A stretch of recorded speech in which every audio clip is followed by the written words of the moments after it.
Well, hello. Hello. How are you guys and gals? Although I don't think we have any gals in just yet, do we? I think we're kind of mainly guys.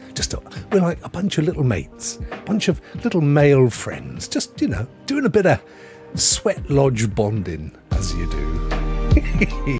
Let me just change the ducking on this lovely music. I love this. It's an old playlist that is on Spotify, but it's copyright-free stuff. You see, Crystal is here. Bless you, Crystal. Listen, you can join our sweat lodge. I have no problem with that. The other chaps might, they might want to wear a cloth or something. I'm okay. I'm all right with it.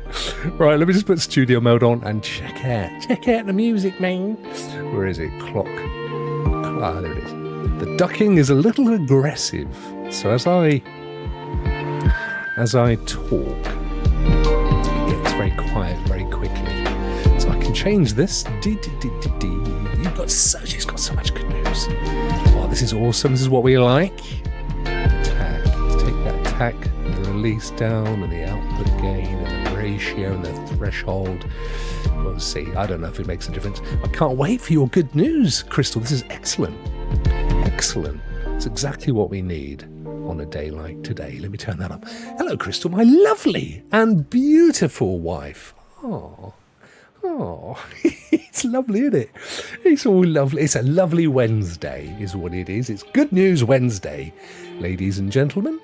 Good News Wednesday. I've had a good Wednesday. I hope you've had a good Wednesday. Mine is obviously getting closer to the end, whereas for a lot of you, you're either just starting out or you're kind of halfway through, which is all good. So what have I done today then that's so good news? Well, I have been in full-on creator mode. I've been working on a new video, which I'm so proud. I love it. You know when you do something yourself and you're really proud and you can't wait to show anybody? That's me today. Oh, it's a new character. I don't want to say too much. I might give members a sneak peek. I might make it a members only video for a few hours or a day or something, and then we'll push it out to the world. But it's hopefully, if you guys like it, it's going to be a regular show. So watch this space. I'm still working. We're away tomorrow until Sunday, late Saturday. So I'm really keen to get it finished before tomorrow. So I might have to burn the midnight oil. Actually, I'm not that far. I've done most of the hard work, but I've got to find some B-roll, as we call it in the industry, to put into place. But it's fun. It's good. You'll like it. I mean, I think you'll like it. I like it. That's what matters to me. But hopefully you'll get the joke. It's good though. You'll like it. You will. You'll love it. And then I stayed up really, really late. Well, for me, 1 or 2 in the morning, I forget now, to play Starfield on Xbox, because I wanted to see how different it was. I know it's the same game, but I didn't know. I was keen. Well, 2 things really. One was, is it graphically as good, or does it struggle a bit? And the second was, I wanted to know if it carried my saves over from my PC build, because my PC version keeps crashing, you see. And so I thought, I'll play on Xbox. Anyway, I stayed up. It didn't go live till this morning, so I went to bed. But I got up at 6 and have a little play. It's all right, but no, sadly, there are no cross-platform saves. If you play, I think I'm right in saying that if you play the Xbox PC version, then there are cross saves. But I had the Steam version, of course. I had to buy it early, didn't I? Which basically means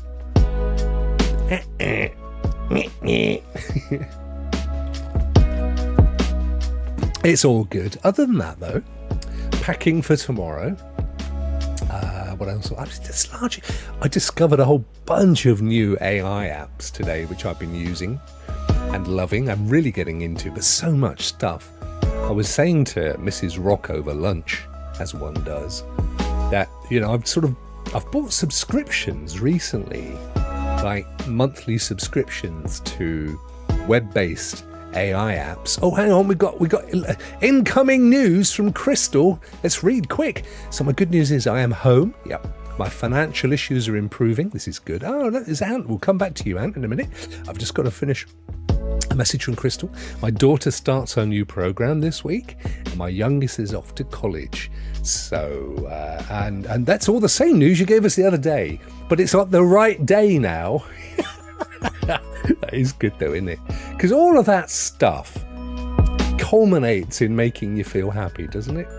Ryan and me will finally have the house to ourselves. Yes, newlyweds, you need to have a little bit of time to yourself. It's awesome news. Well done. Buckets of good news. Look at that. Young Sam's arrived. Are you on your way home from work, Miss F, or are you at home? It's been a ridiculously hot day today. In my shed, which I call my studio, which is actually half a garage. It's been 35 degrees. I've been in it all day. I am melting. Walking home. It's all right out there, though. Not sure what the temperature is out in the wonderful wild. But 35's, no, that's inhuman. That's like 100 or something. I've had that all day in here, and I've been like...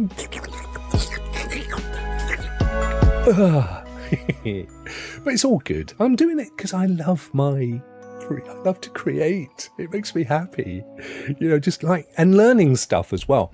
That's why I got very, very early into web design.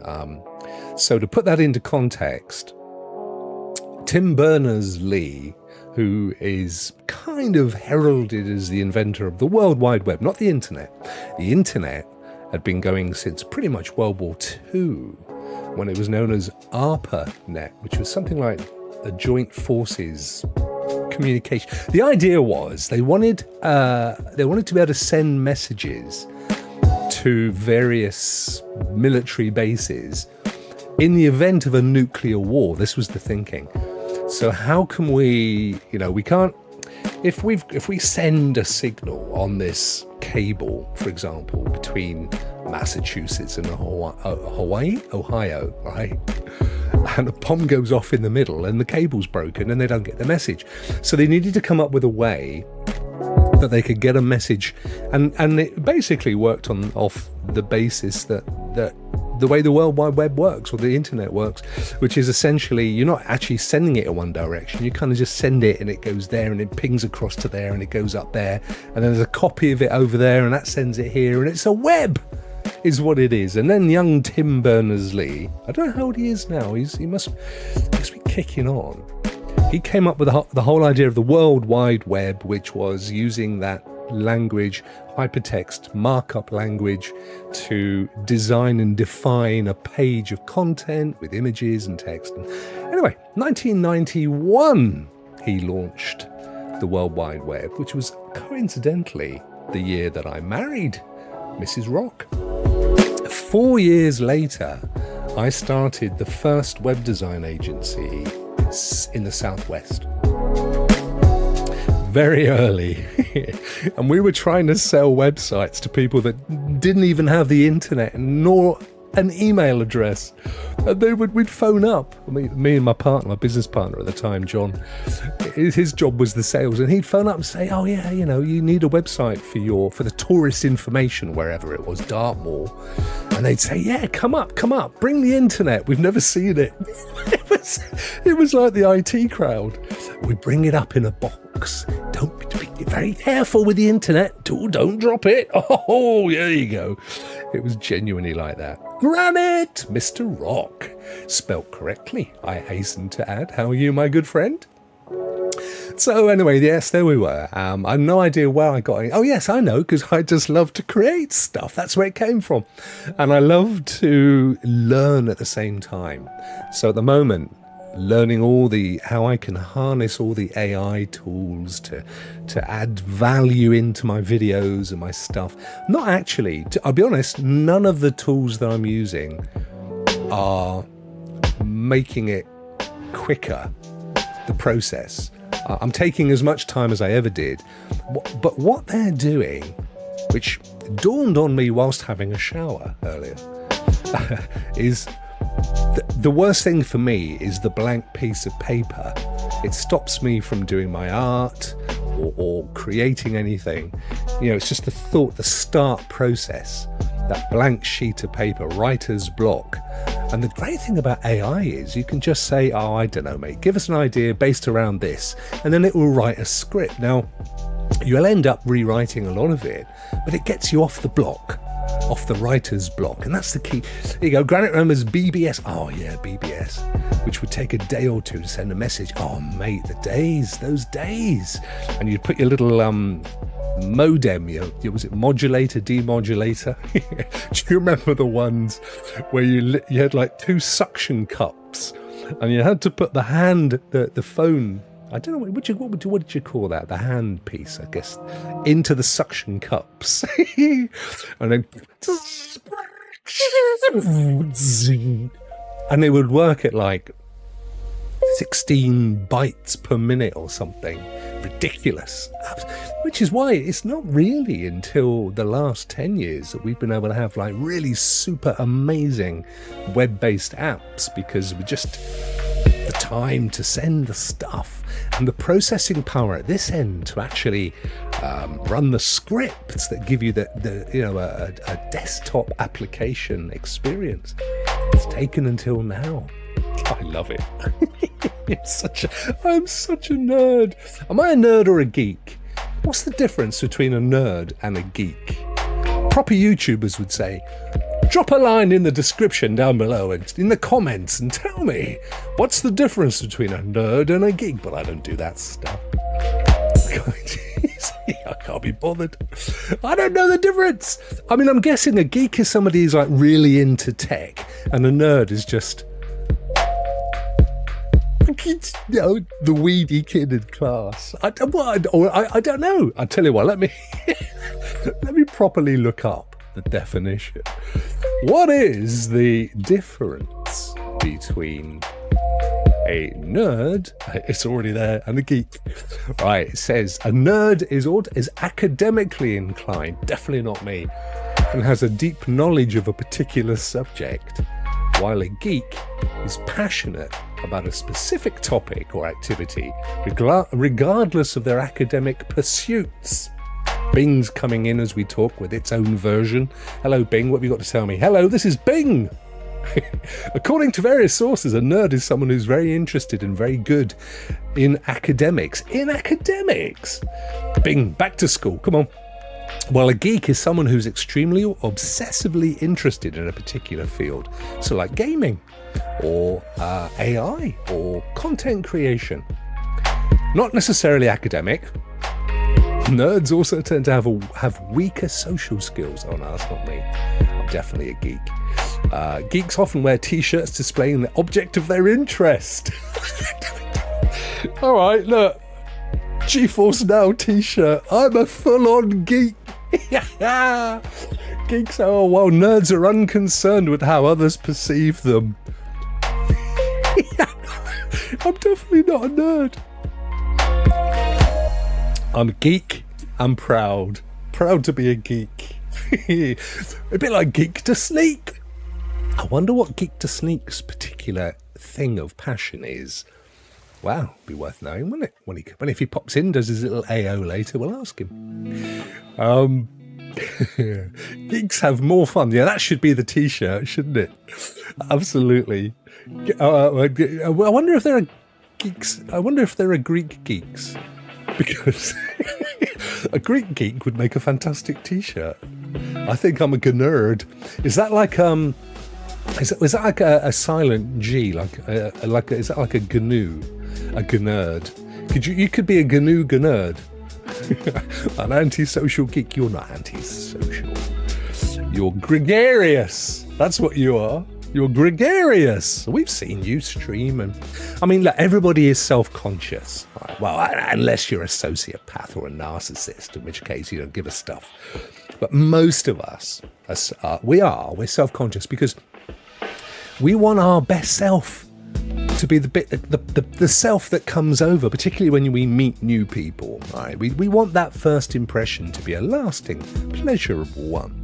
We don't want to come away from an interaction thinking, oh, I stuffed that right up. And then in your mind, you're thinking the other person's going, what a plonker. Hephaestus was kind of a geek too. So yeah, there you go. Hephaestus the geek Greek. I love the idea of a geek Greek. Oh dear. How much does a Greek earn? £4.50 a month. There you go. Oldest joke in the book. Please leave a like and show your appreciation. Yeah, go on, do it. You know you want to. If you don't leave a like and leave a comment, YouTube don't give no two stuffs. But yes, there you go. So there's a difference between a geek and I'm definitely a geek. But also it's worse than that, because I don't know if you're like this, but I get super obsessed with something and then I drop it like the proverbial stone. So I can get really into a band or a game or maybe a hobby or something, food, even people. And then I'm like, oh, I'm all over it. I can't get enough of it. And then, move on. I don't know, what is that? Is that a thing? Is that a bad thing? I don't know if it's a bad thing. I mean, I don't do anything to hurt anybody's feelings. But like, for example, I started golf lessons last year. I think I booked 10 lessons. It was actually good. It was good value. It was only about £60 for 10 lessons or something. And then, see, Neil thinks it's a good thing. Yeah, no, true enough, mate. You've got to know when to pull out, haven't you?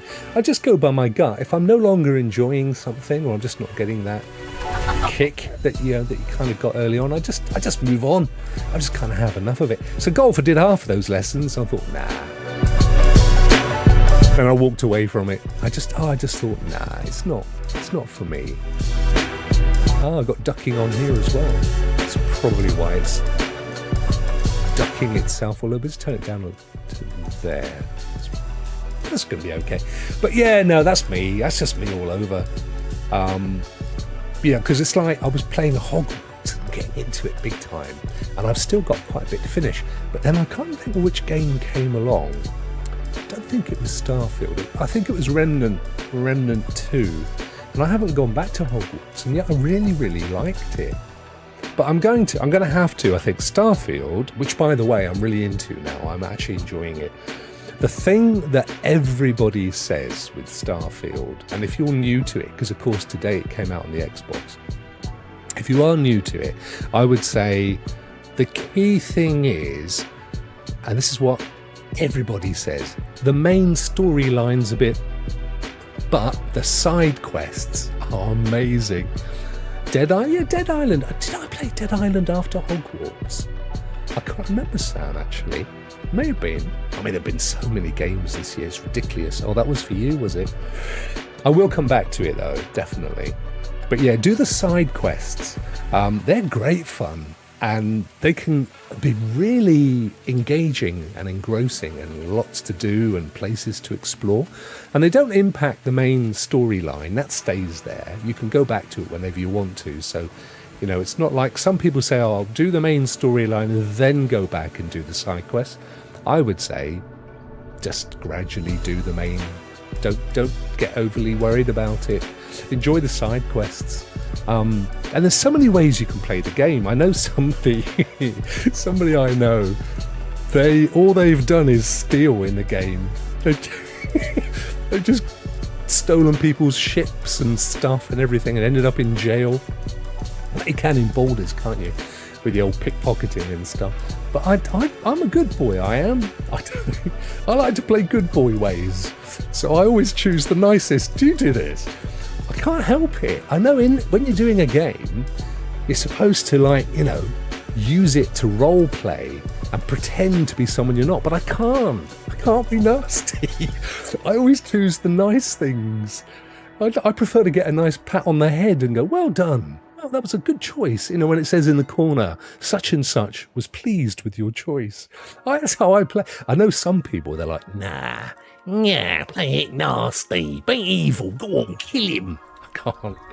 I can't do it. I wonder if it's a bit like, you know how some people, under the influence of alcohol, they can become quite nasty. We've talked about this in the past. I've always believed it's the inhibitions are gone and their true self comes forward, right? So I wonder if that's how they play in games as well, because nobody's watching. I'm going to be that nasty person, what I'm like when I've had a few whiskies. Yeah. I bet they do. You can imagine it, can't you? Come on, guys. Listen, I am stoked. I'm having such a great Wednesday. What in the wonderful wide world of goodness has been happening with you? Now, I know that Neil has been listening to Ren all day, and he's become a convert, which is awesome. He's quite an interesting musician, isn't he, Neil? If you listen to, as you obviously have, most of the stuff that he's got out there, and there's tons of it. No, I'm not, mate. I'm not bored of it at all. I'm loving it. Smash his face in. Yeah, smash his face in. Go on, smash it in nicely.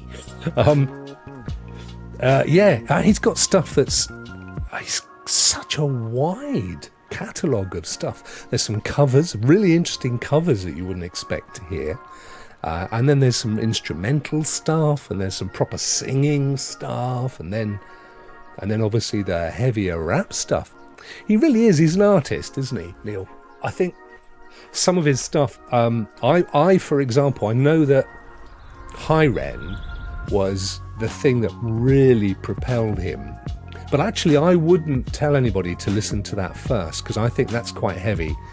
And unless you are a proper music lover, you know, if you're like most people I know, where you just like a nice tune, you know, on Heart FM, playing in the car, give them anything that's a little bit left field, a bit heavy, a bit rocky, then they just no thank you. So I would introduce them to some of his more catchy stuff first. But Hi Ren's a piece of artwork, no question. Anyway, listen, Ren, so that was Neil. He had a cracking time. Caseball's here, my good friend from Ubisoft. Bored of Starfield? No, dude. I mean, you know, initially, you and I both shared the same thoughts. We were a little disappointed.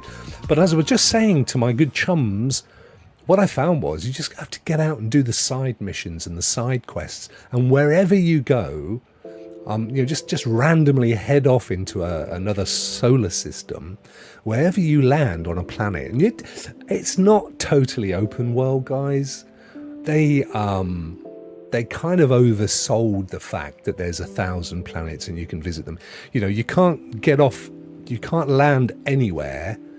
There's key points on a planet where you're allowed to land. And when you do get off your spaceship, you can't like just constantly walk. Although I have seen people say that they set off towards a planet. There was somebody on YouTube.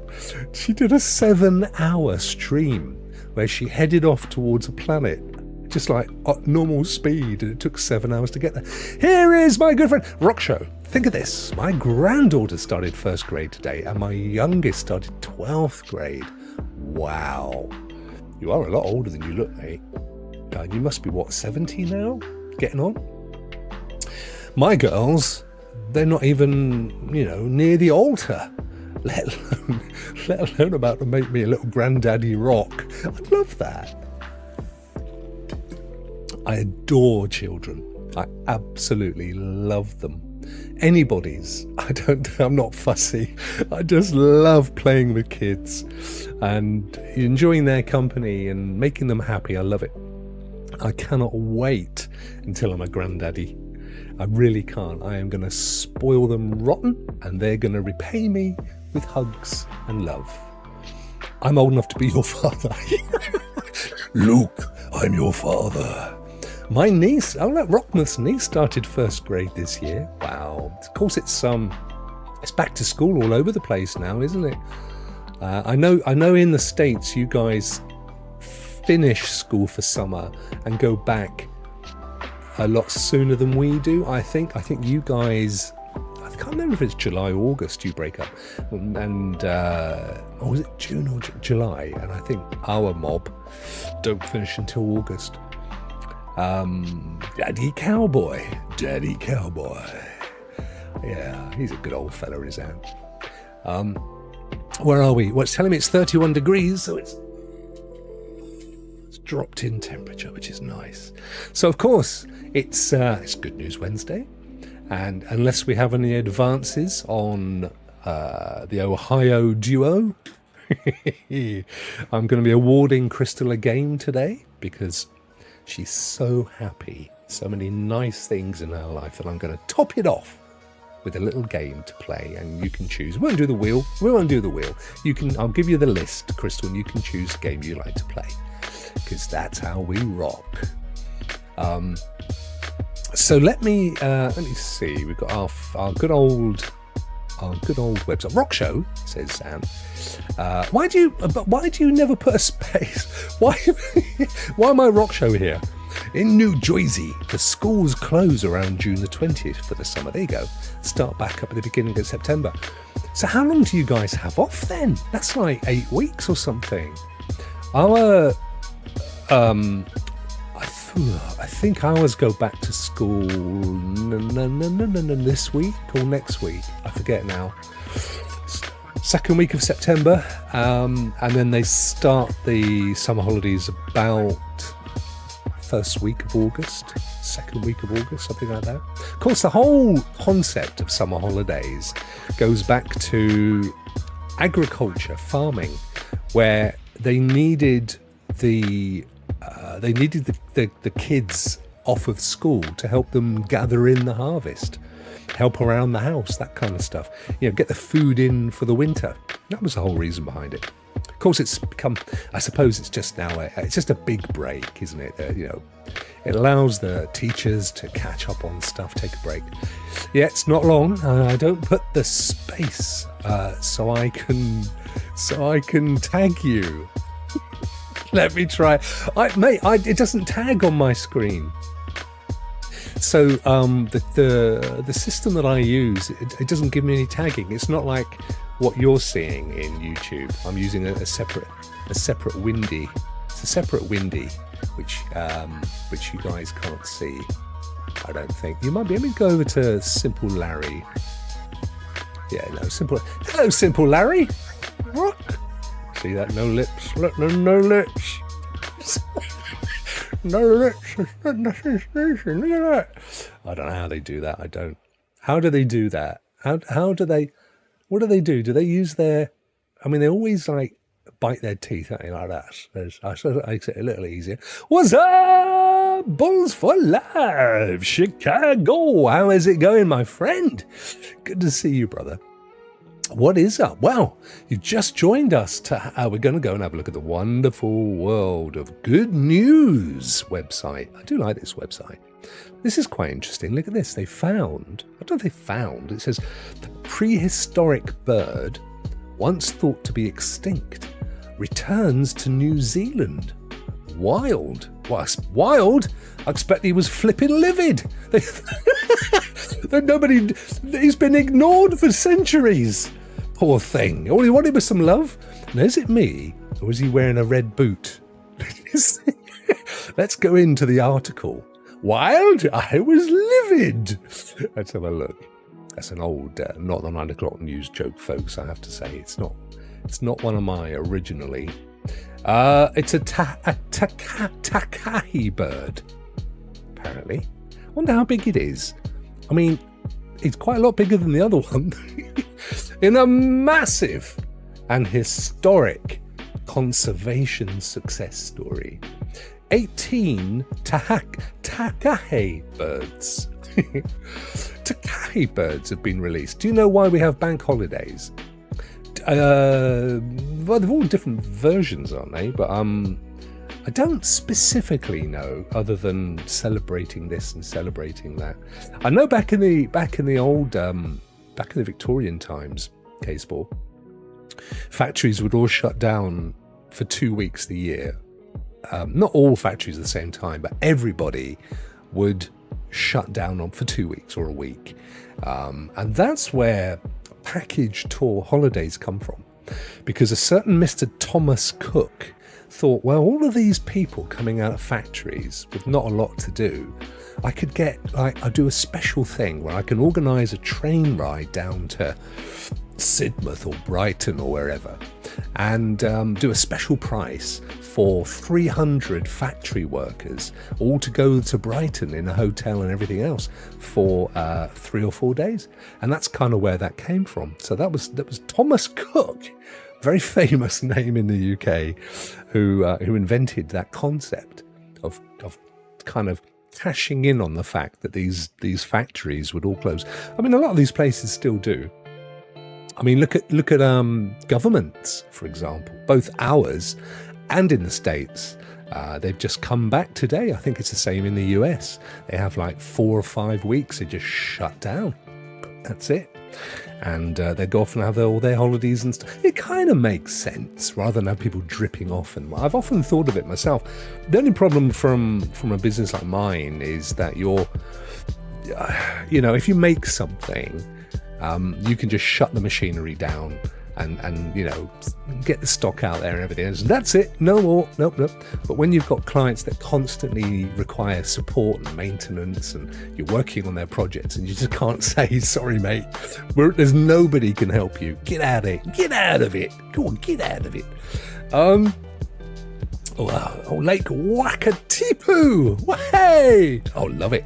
This is hoped to be followed by 7 more in October and another 10 in the early months of next year. So how many are there then? 18. Just 18 of these little things. What? So they're going to be having eggs, I guess. Those little 18. 7 in October, another 10 next year. So they're breeding, which is good. As this rediscovered wonder continues its long road to recovery into the 3rd separate breeding population in the wild. The automobile was still a novel sight in London when the Takahe was declared extinct. It is gorgeous, isn't it? Look at it. Look at its feathers. I don't know if you can see here all the different shades of blues and greens and stuff. And he's got it's kind of like a nuthatch beak. I'm guessing that it picks up a nut and smashes it.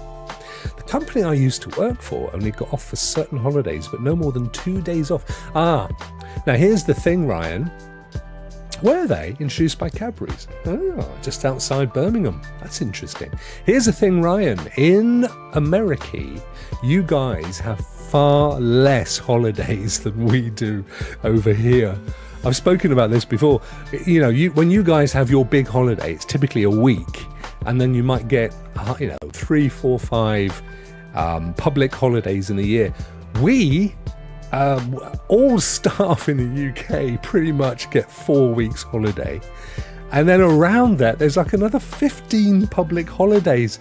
We literally there's like 20% of the year that staff get paid for doing nothing. Don't get me started. Anyway, the Tahakihaha bird. Takahe. Beautiful thing. Eggs located in the wild. I want to know how they thought it was gone and then they found it again. They were rediscovered after the Second World War. That's a long time ago. And ever since, conservationists have been taking a proactive approach to ensuring their survival. I know, mate. Ryan, I know. It's ridiculous. I mean, look at Sweden. Bjorn has just been off for 4 weeks. He was saying, that's the whole of Sweden.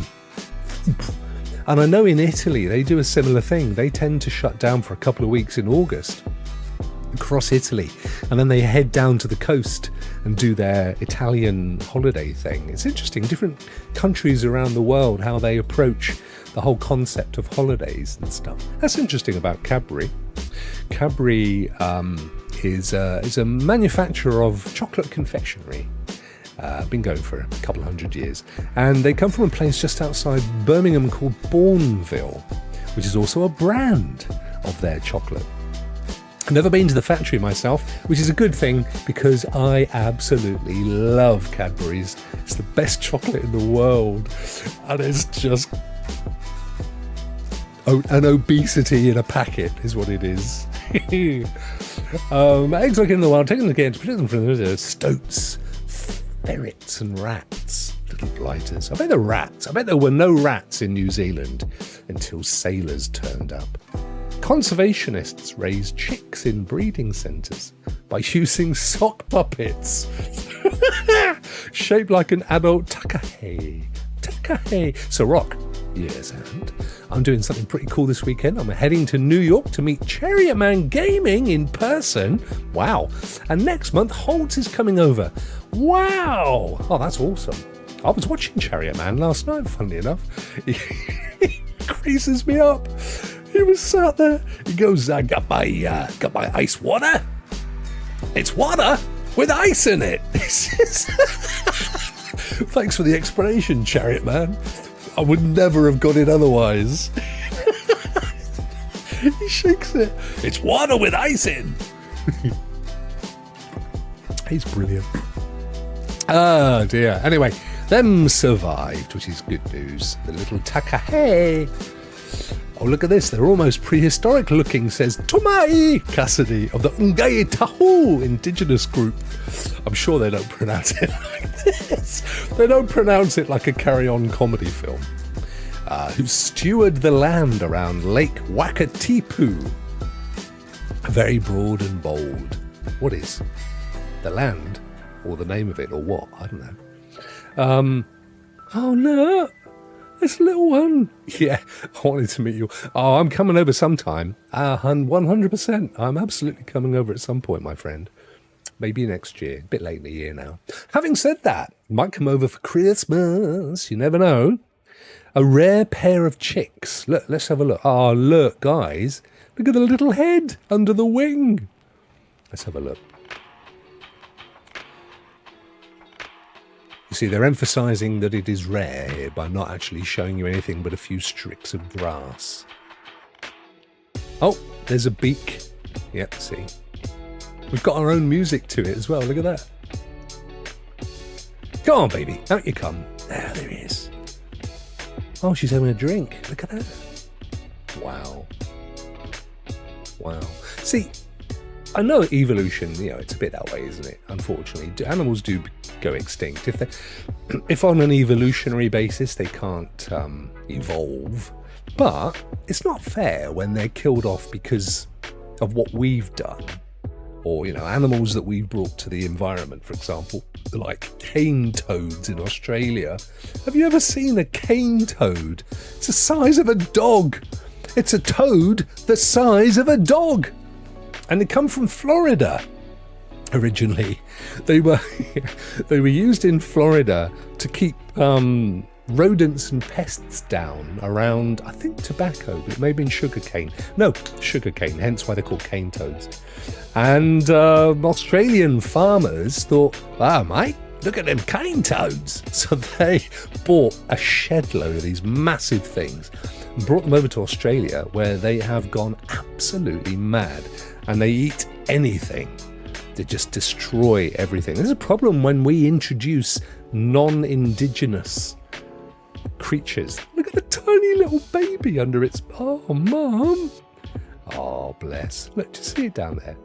Look, little tiny beaks. Little white beaks. Oh, it's so cute. Oh, it's lovely though, isn't it? It's a nice story. They're having having the old babies, and everything's good in the Takahawi world. Can't say fairer than that, can you? Mate, listen, Ryan, if I do come over East Coast, then I'll definitely try and get to see as many folk as possible. But I can't guarantee it's going to happen. Googled cane toad. Hey, mate, Rockmouth, it's the ugliest thing you've ever seen. It is freaking huge. I'll show you. Cane toad.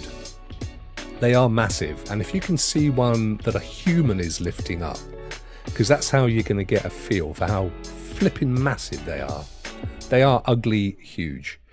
Let me see, cane toads. Let's be search. I wonder my search bar.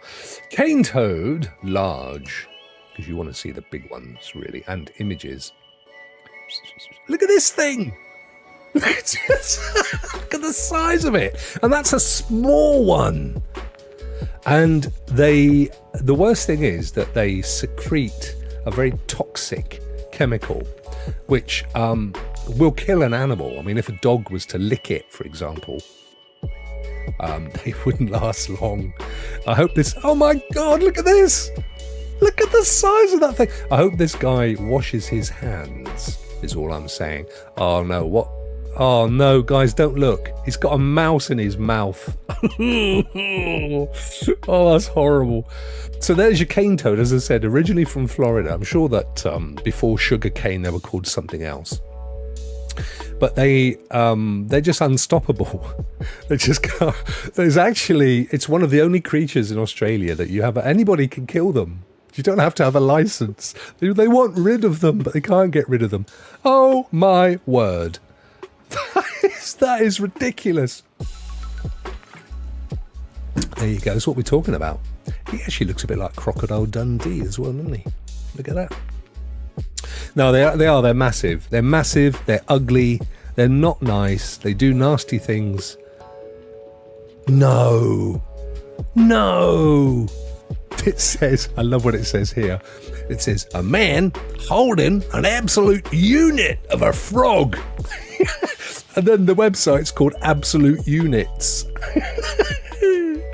Wow. What the heck is that? Well, it's obviously not a cane toad.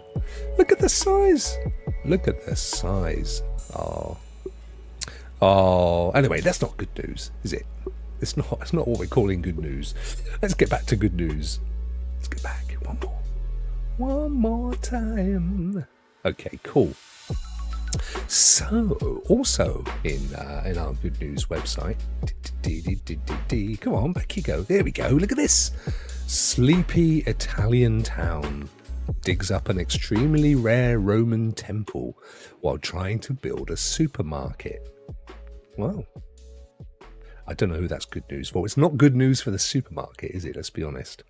For the spa, they ain't getting ain't no good news going on there. A pagan Roman temple, i.e. a Roman temple before they converted largely to Christianity, which was pretty much towards the end of the Roman Empire, to be fair, known as a Capitolium, dedicated to Jupiter. It says Minvera, but isn't that Minerva? And Juno has Roman researchers very excited. Oh yeah, those spider crabs. Oh, huntsman spider. Yeah. I've had, I don't know, I don't want to go too detailed because, a lot of folk are arachnophobic. But when I lived in Australia as a small boy, first time around, I had a huntsman spider crawl over my breakfast. It's like the size of your hand, man. Yeah, it's Minerva. I thought it was. Little typo there. Not a pretty thing.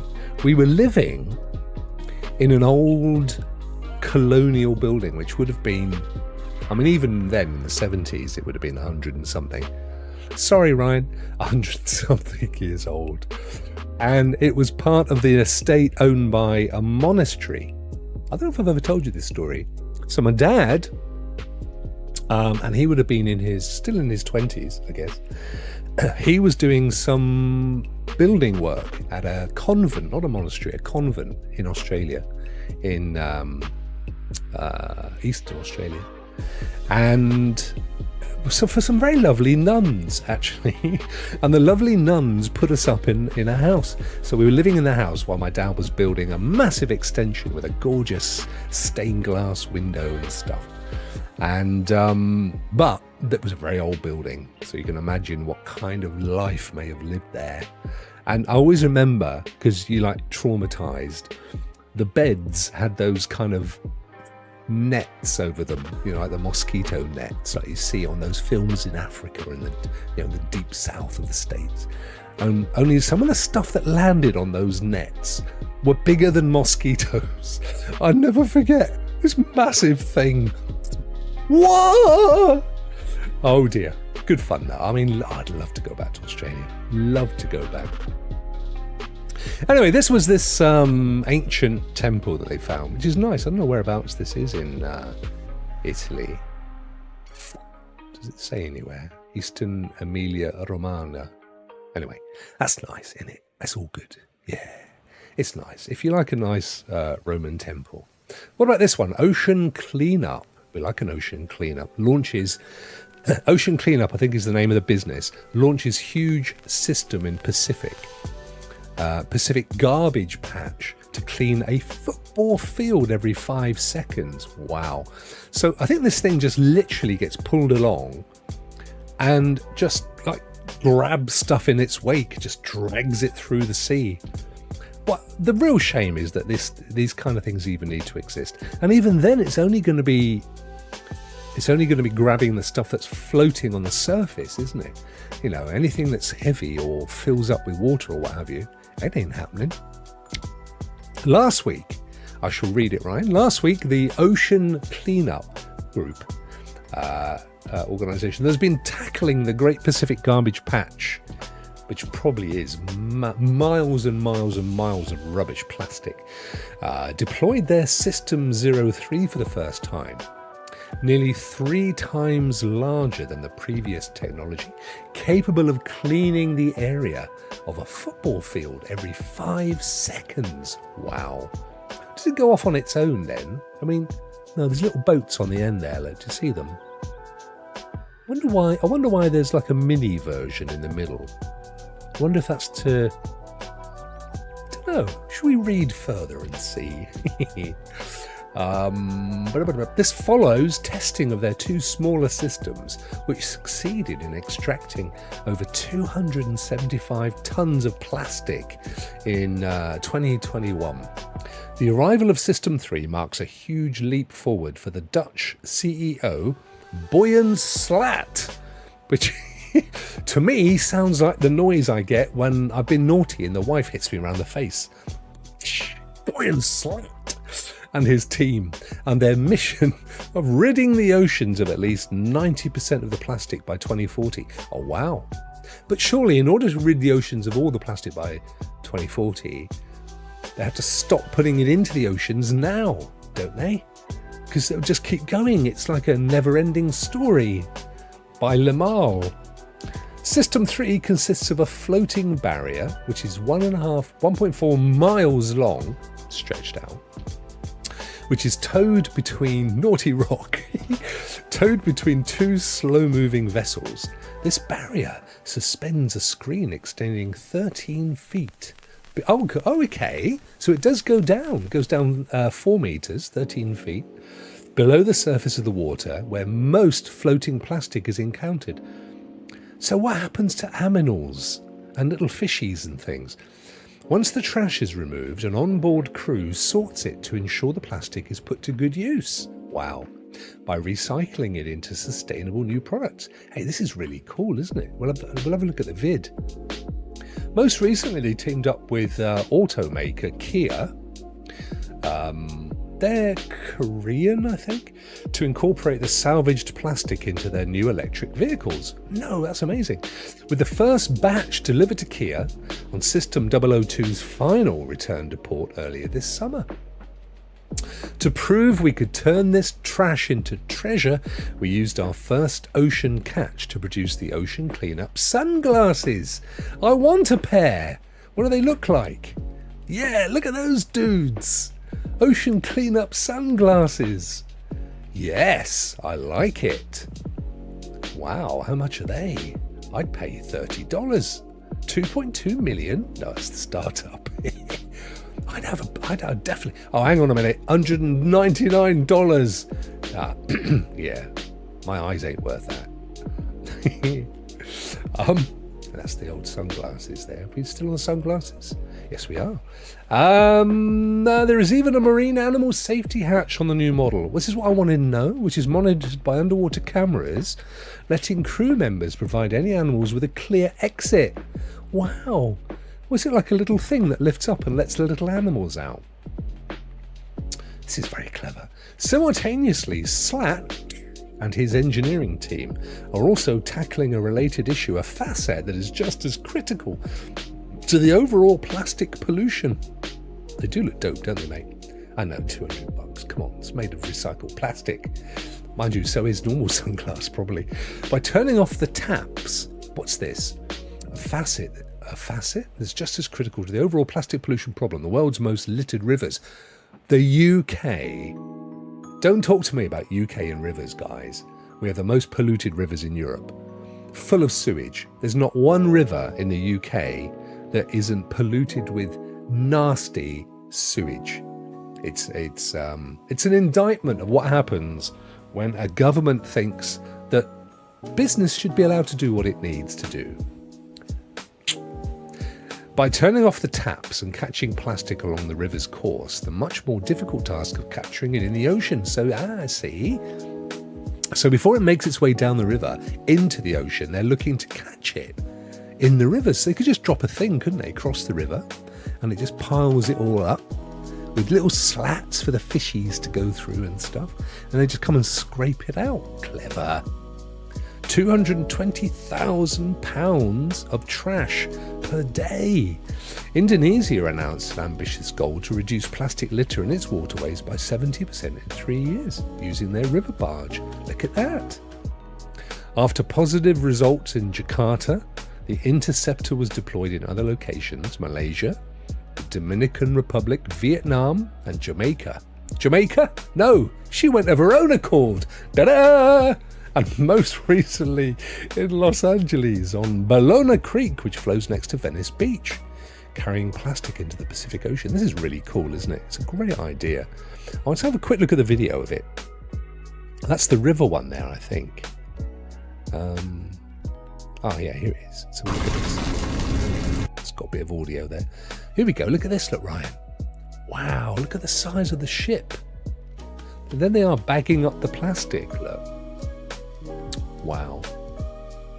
I mean, I'm hoping they get a return on their efforts. I'm assuming once they've sorted all this plastic out, they must have a value. You'd assume, wouldn't you? Otherwise, unless they were getting grant money from, UNESCO or something, or World Wildlife Fund or something.